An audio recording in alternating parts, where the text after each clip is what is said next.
centers all over the country, and they're easy to grow. Even though they're the best of the best, what I like is that you are covered with a warranty, but they truly are easy to grow. We are now to my pick of the show, Philip. And why is this going so fast? You know why they had this collection on here? Because they pull into my driveway and they see all of mine growing down in my little bog garden that's right beside the driveway. Who's they? How do I get invited? Oh, honey, you're invited all the time. I can't keep them out. I tried to put a gate up. They'll climb the fence. Oh, my goodness. I'm talking about Doug that I work with. He'll just show up unannounced. Oh, okay. Unannounced. I gotta get in with Doug. I gotcha. No cake, no pastries, nothing.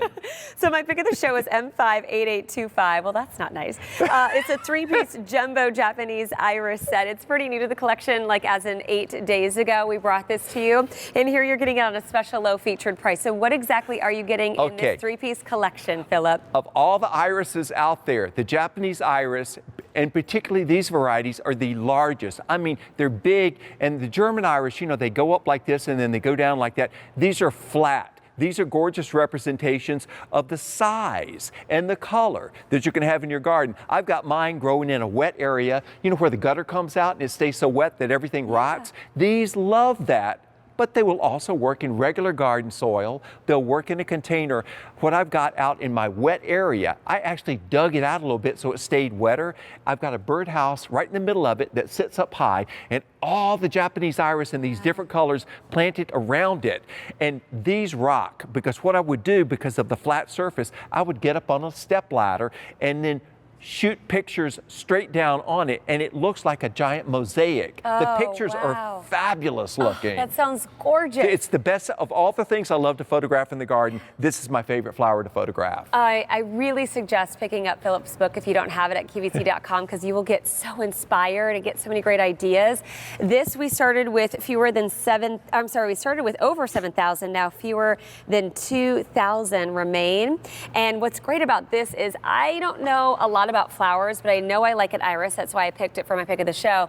These seem to be huge, the heads on these. They are large. huge, and those of you who live in the South probably know Louisiana iris, or people who are not from there say Louisiana. I'm thinking, well, whatever. Okay. You're not truly. But they grow in wet areas too. But these are much, much bigger than Louisiana iris. And I love these, and I didn't have these until I moved to Virginia. But they work just great down in Louisiana too. They do need a slight frost. That's it. They work in all areas of the country other than that. And the biggest flowers, if you wanted to have, if you've got, again, a wetland area where nothing will grow, everything rots, this is perfect. Where the gutter dumps out and it always just looks ugly there, you can plant a clump of these irises right at the base of your gutter, and they're dandy right there. Beautiful. And then mine was so wet, I had peeper frogs that moved in, which was great. And so it becomes part of the habitat. I love that. There's Gracias right there, which is that beautiful, it's got a white thumbprint right in the center of it and the blue around the edge. And if you love purple flowers, Temple Bells will ring your bell. Oh, right. It is the deepest purple of all of them. And we also have one in the collection called Geisha Girl, which is a lighter lavender. I love the sound of that. They look beautiful together. It's hard to have blue flowers in the garden, and these are the biggest of the big. You know, the perennial hibiscus were really big. Oh, that was incredible. This is the iris version of the perennial hibiscus. I like that. So these are the largest blooms, iris blooms from Cottage Farms. They are going to last. So if there's a gap time in other places in the garden, thank you, this will continue to be a colorful oasis. There's always a gap, you know, when your spring flowering things have finished and the summer flowering things haven't started. There always seems to be a gap there. That's when these bloom. Nice. And that's what I love. And also, because they're so dramatic, you don't have to have a lot going on in the garden then.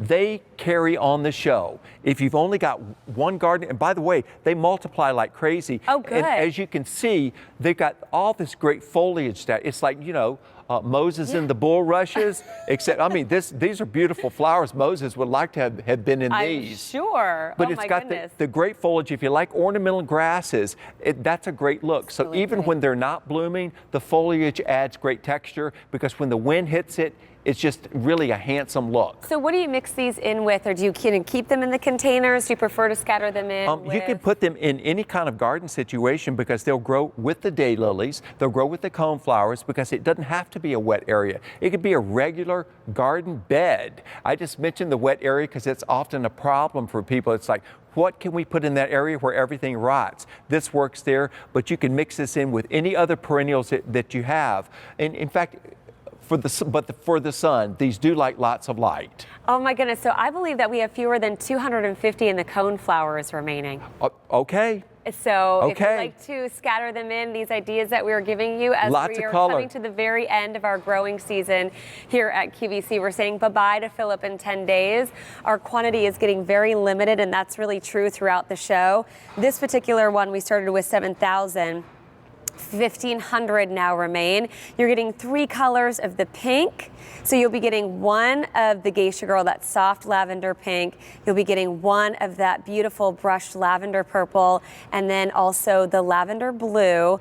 You're going to want full sun on these. These are deer proof as well. All irises are deer proof. So that's a good thing just to know, is that German iris, Dutch iris, any iris is deer proof. The deer will absolutely not touch them. And I've got iris all over my garden because I have deer all over my garden. And these are so beautiful in the garden. I've got a friend named Janice Marie, and she used to sell cameras here on QVC. Oh, really? And she would call me. She said, are the Japanese iris blooming yet? Because it was her favorite thing to photograph too. It's one of those things that when you get a close-up picture of one of the giant blooms, then you can get the different pictures, and that's what you frame. They're just absolutely beautiful to take pictures of. But I've got them right beside the driveway because I want to see them. As soon as I pull in, I see that. I've got my birdhouse in the center, and I've got a deep blue roof on the birdhouse, and it's sort of a silvery gray body to the birdhouse, and so it all goes together. It's part of designing. You know, make your cushions match some of the flowers that are in one area, so it all goes together. When you look out the window, what you see out the window ought to be at least as pretty as what you've got inside your own home. And listen to this guy, he knows, because one of the top landscapers sought after across the whole country. I mean, you do huge estates. Well, I don't step on toes, and I work with the interior designers because, you know, also you come to blows, and what we do is that I go inside the house, I see what colors they're working there, and I want to have something that echoes what they're doing outside the window so that there's that correlation. It's the extension of the beautiful painting. Oh, I love that. And to see the success of your flowers, we do suggest the button flower booster that I have here, and this will be good on a lot of your plants. You have one including your house plants. Really? Yeah, even your house plants. I like that. So just know that everything, though, is on warranty at Cottage Farms, but this is going to help the life of those plants. There's that information if you want it on the side of your screen. But don't miss out on these. No, these are guaranteed so for a full year, and these are going to work like crazy in your garden. They're very long-lived perennials, and you can plant other things with it. You can plant your daylilies with it. You can plant your coneflowers with it. So pretty. But again, if you've got that difficult wet area, and listen, if you don't have a wet area, because I've had gardens where I wanted to have these too, and I wanted them to really, really make a thicket, I have dug out a depression in the garden where it would actually catch water, and I would create a small wet area to have these in there because, I mean, they'll fill it up, and it does look like Moses and the bulrushes.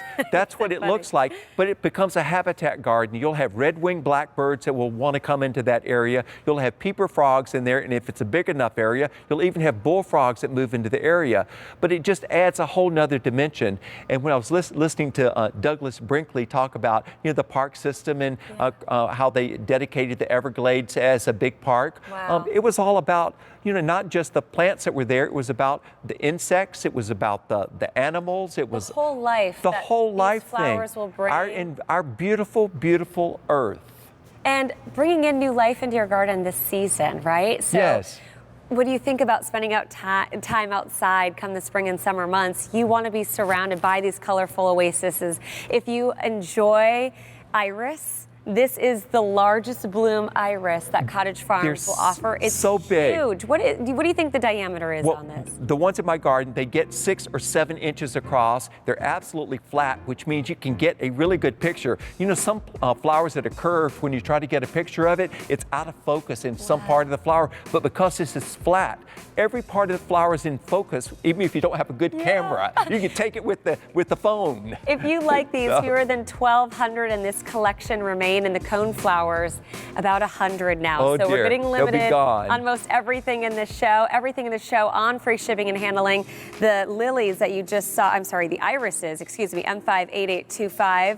Take advantage of free shipping and handling and that special low featured price, 3 pieces for under $20. But let's talk about how all of these plants that we're picking up within the last hour will be shipped to us, Philip. Well, nothing comes until it's safe to plant in your area, and you can see from the map that most things are shipping now. When your boxes arrive, open them up, inspect your plants, make sure you don't throw away your growing guide in your hurry to get to the plants.